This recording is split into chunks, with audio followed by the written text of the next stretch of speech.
Hello, I'm Ila Sharavinsky and this is Military Mind. Armed conflicts, defense and security, land, sea and air. We've got you covered. And we begin, as always, with a battlefield update. Overnight, Russia launched another massive airstrike campaign across Ukraine. According to the Ukrainian Air Force, 78 out of 110 incoming drones were successfully intercepted and destroyed. In the city of Sumy, preliminary reports indicate one person was wounded following a Russian attack in the area. No casualties have been reported so far. Meanwhile, Russia's Ministry of Defense is saying that Ukrainian drones attempted to target infrastructure at the Northkorea compressor station in the Krasnodar region on the 11th of January. The facility is a key part of the Turk Stream gas pipeline. The ministry claims all drones were shot down, but debris caused minor damage to a building and equipment at the gas metering station. No casualties have been reported. According to Russian officials, the alleged objective of the attack was to disrupt gas supplies to Europe. Ukraine has not made any comments on these claims yet. Now, on the front lines, in the Kursk region, intense fighting continues, with both sides suffering heavy losses. Despite ongoing counterattacks by Ukrainian forces in Malaya Lochnia and Sudzha, Russian troops have reportedly advanced closer to key Ukrainian defensive positions. In an unexpected development, South Korean intelligence reports that at least 300 North Korean soldiers fighting alongside Russian forces have been killed in the Kursk region. Additionally, approximately 2,700 North Korean troops have been wounded. Ukrainian President Volodymyr Zelensky has proposed a prisoner exchange, offering to return 2 captured North Korean soldiers in exchange for Ukrainian servicemen held by Russia. On the Donbass front, Russian forces are leveraging gains made during their 2024 offensives. The line between Pokrovsk and Kurakhove remains poorly defended by Ukrainian forces, and Russian troops are now advancing westward through this gap. At the same time, Russian units are attempting to encircle Pokrovsk from the southwest, potentially marking the beginning of an operation to capture the city itself. Ukrainian forces have tried to hold the line along the Solena River, but Russian troops managed to cross to the northern bank in several areas. For weeks now, Ukrainian soldiers fought to dislodge Russian forces from a key bridgehead near the village of Shevchenko, but were flanked as other Russian units successfully crossed smaller river sections. While the Ukrainian armed forces are trying to repel the attack on Pokrovsk from the south, another concentration of the Russian armed forces has become more active to the east of the city.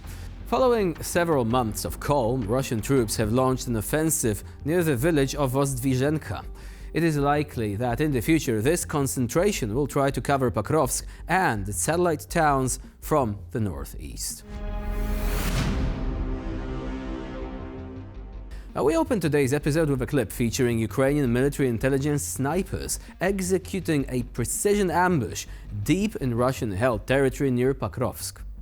Using stealth and patience, the shooters expertly eliminated a group of Russian soldiers. The footage highlights not only the snipers' deadly accuracy, but also their ability to endure hours of waiting and their meticulous planning abilities. Interesting fact: Ukrainian snipers often collaborate with drone teams to pinpoint targets and adjust for environmental challenges, making their operations even more deadly.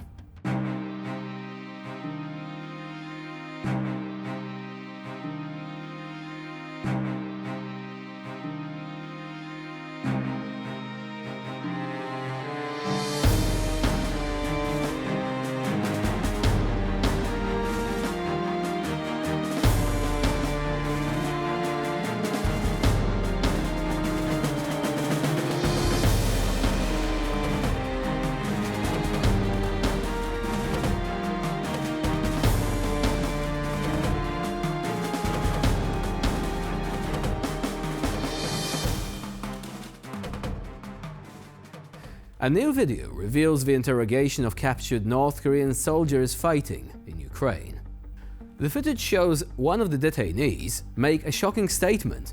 He wishes to remain in Ukraine rather than return to North Korea, citing fear of punishment and harsh conditions in his own country. The involvement of North Korean forces in the war raises questions about covert alliances and their impact on the battlefield. Interesting fact, many of these troops reportedly receive minimal training and are deployed under strict surveillance, reflecting the authoritarian grip of the DPRK, even on foreign soil. Чи знаєте ви, де ви зараз?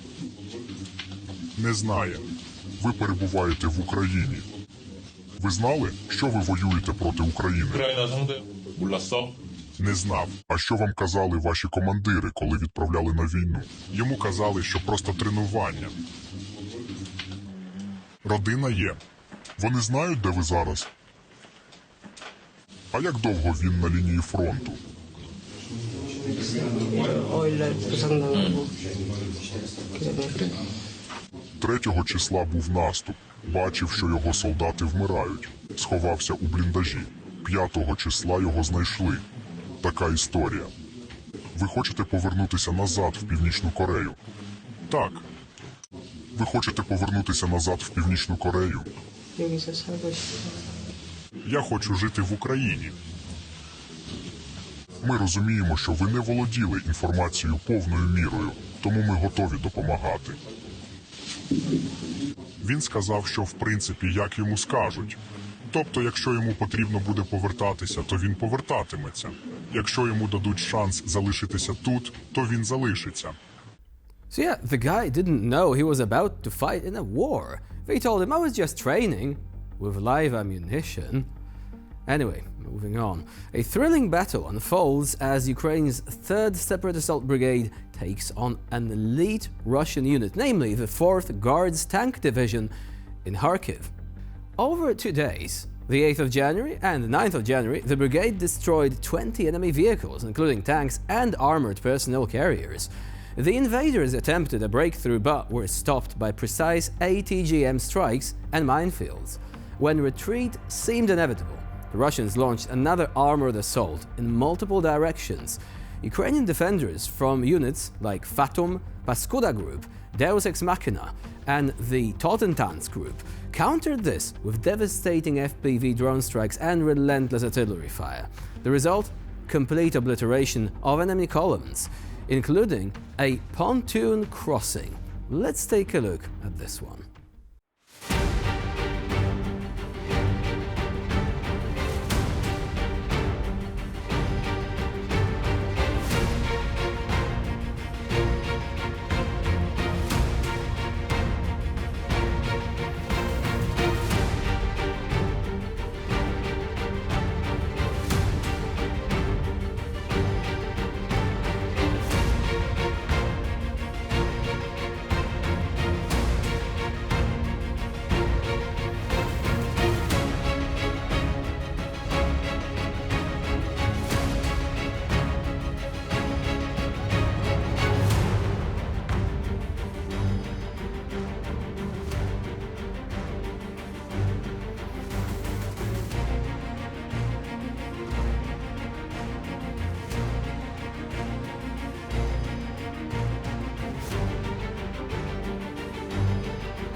And as Russian tanks are being decimated, we end this episode of Military Mind. Please stay with us here on TVP World though, because we've got plenty more to offer in terms of news and updates. I'm Jan Bye for now.